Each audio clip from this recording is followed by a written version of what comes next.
Хатын кызлар, бүгін сіздің бәйрәм 8 март күні. Сезгә үзем тәкләрен әйтеп битәргә уйлыйм. Сезгә нык сәламәтлек, шатлык, гаилә бәхете, Хәния Фәрхи репертуарыннан сезгә багышлап бер җыр тәкъдим итәм. Бер җылы сүз әйтә алмадым сиңа дип атала бу җыр. Рәхмәт итеп тыңлагыз.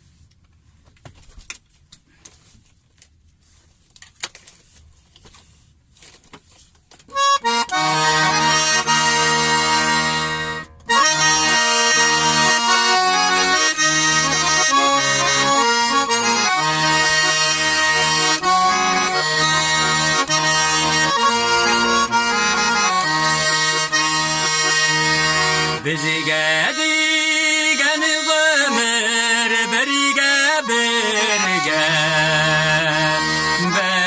berem yıllar koyalam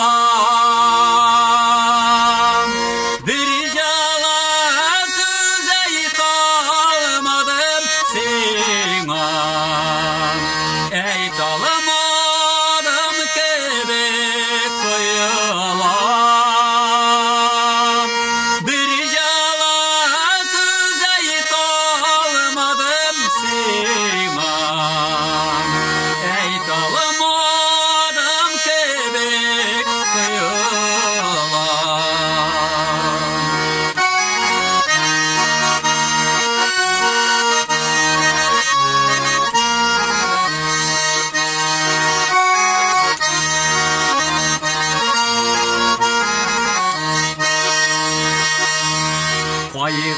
Kayğılardan kimler azat iken şatlıklardan kimler duyğansın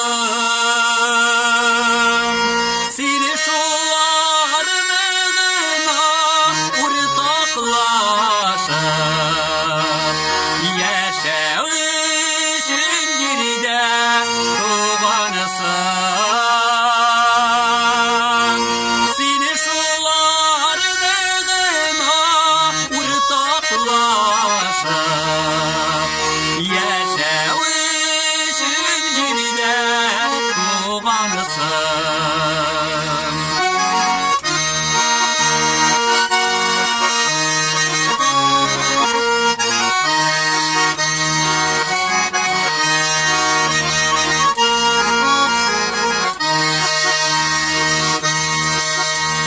Sinen bilen durmaz yengilmin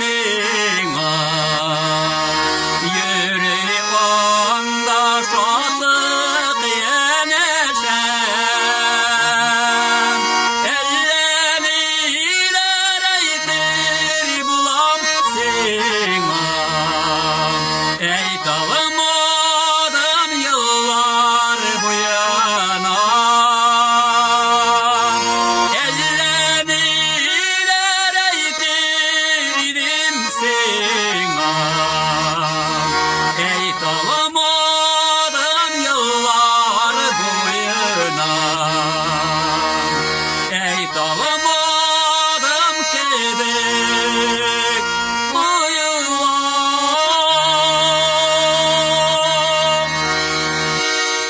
Рәхмәт барыгызга бик зур, бәйрәмнәр белән таң кабат.